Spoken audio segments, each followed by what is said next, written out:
Isang magandang oras po sa mga kaibigan natin na kasama natin nagkakape habang nanonood ng balita dito po sa Kape at Balita sa Radyo Pilipino UK. Ako po ang inyong kaibigan si Buddy Bernardino mula dito sa lungsod po ng London, bansang United Kingdom.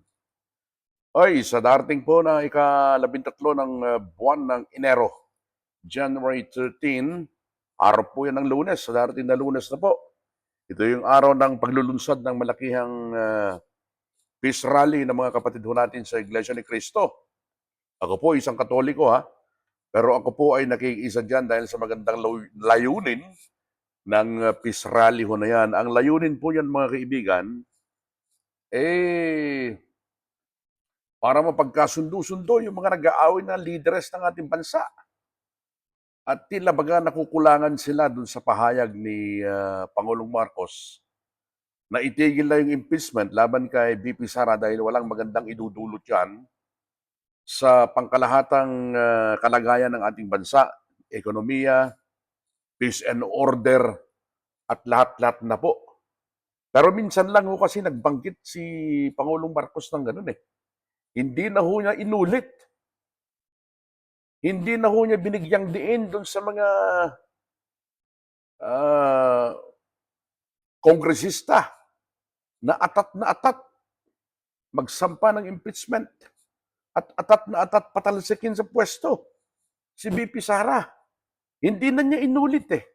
Kailangan mong ulit-ulitin, Mr. President, para makinig sa iyo yung mga tauhan mo. Diyan sa Kongreso na akala mo kung sinong mga insekto na hindi mapakali. Atat na atat, patalsikin si VP Sara. Hindi naman ganun eh. Tila nakukulangan ho yung mga kapatid natin sa Iglesia ni Cristo dahil patuloy pa rin naman ho yung pagkilos ng mga kung sino-sinong mambabatas dyan, partikular yung mga makabayan black, ng mga komunista ho, na sampa ng impeachment, ilang impeachment complaint na isinampa dyan sa Kongreso laban kay VP Sara. Hindi pa nga umuusad.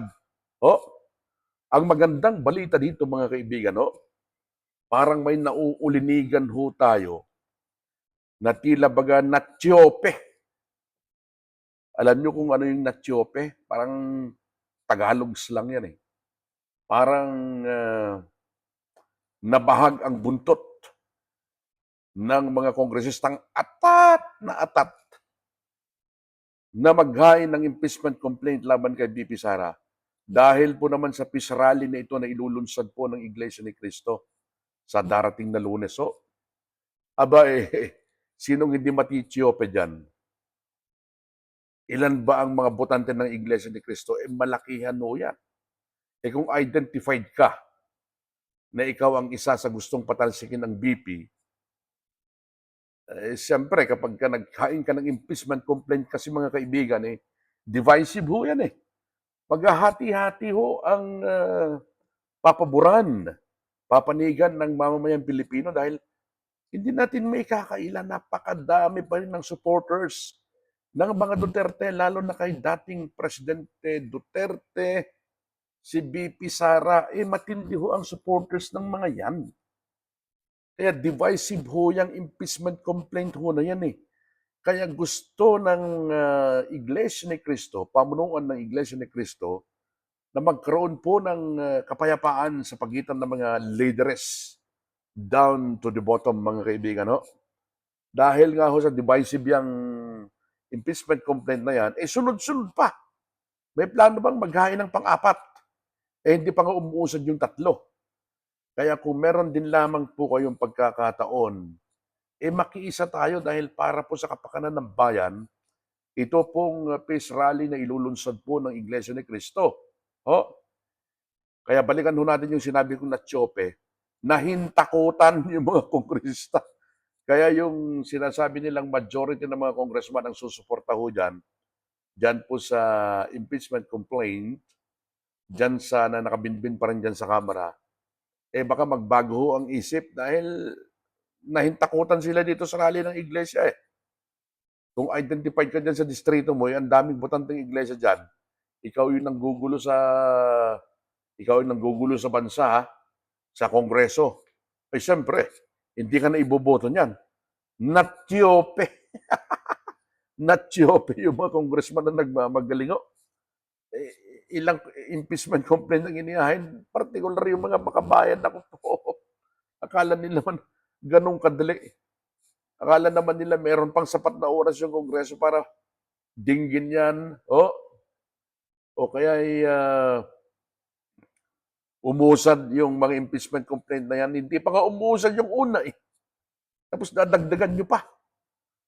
O ngayon, maglulunsad to ng rally. Peace rally ang iglesia. Identified ka sa distrito mo na ikaw ang nanggugulo, ikaw yung pasimuno, ikaw yung nakaprontad dyan sa mga hearing dyan sa Kongreso na gusto nyo patalsigin ng Vice President. Contempt kayo ng contempt kung sino-sino dyan, pakulong kayo ng pakulong. Nakakala nyo kayo na yung, kayo na ho yung ikaw na yung kung sinong Punso Pilato na ang gustong iutos basta ano lang yung iutos na ipakulong yan, ipakulong ito, nangyayari. Hindi naman maaari yun. Kaya natiyope sila yun ang balita ho natin, mga kaibigan, baka magbago ang kanilang isip at tuluyang hindi na umusad. Yung mga impeachment complaint na yan na nakahain po dyan sa Kongreso na hanggang sa ngayon hindi naman umuusad. Sa mga gusto makibahagi po sa peace rally na ito na maganda ang layunin, huwag na kayo magdalawang isip. Ito yung mga schedule Parang simultaneous ho yata ito mga kaibigan. Magsisimula dyan. Meron dyan sa Luneta, sa Rizal Park. Meron din sa Davao at sa iba't ibang parte pa po ng Pilipinas. Kaugnay nito mga kaibigan ay sinuspindi po ang pasok sa mga tanggapan ng gobyerno at klase sa lahat ng antas ng paaralan.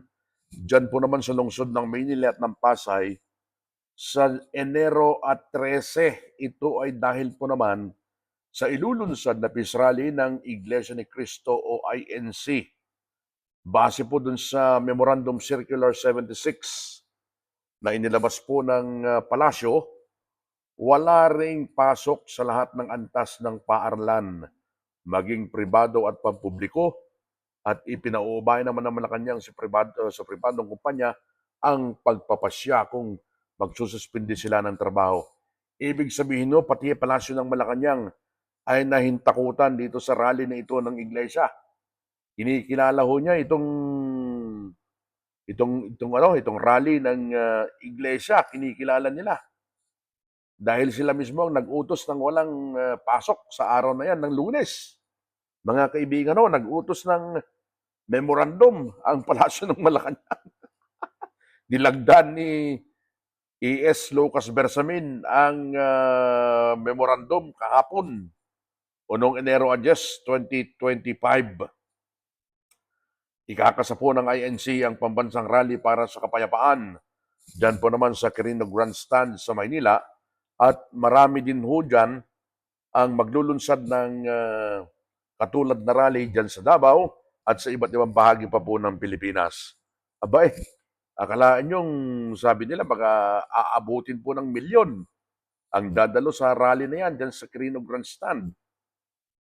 Kung wala din lang gagawin, baka mas mahigit pa po sa milyon ang dadalo po dyan dahil alam nyo naman kailangan talaga natin ng kapayapaan, pagkakaisa ng mga leaders natin, at bigyan ng leksyon.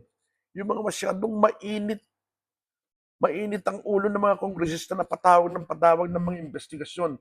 Akala mo naman napakalinis nila at walang ginawa, mga kaibigan. Kaya makiisa tayo, mga kaibigan, dito po sa gagawin na rally ng Iglesia ni Cristo, Peace Rally, dyan po sa Quirino Grandstand sa darating po na araw ng Lunes. Yan lamang po mga kaibigan sa mga nagmamahal sa mga Duterte. Isang maligayang oras po sa inyo mga kaibigan. Kapag hindi pa po kayo nakaka-subscribe, baka pwede po kayo mag-subscribe sa ating channel ng Radyo Pilipino UK para po naman sa mas maraming video tayong gagawin at mga balita. Maraming salamat po. Stay safe kayo mga kaibigan.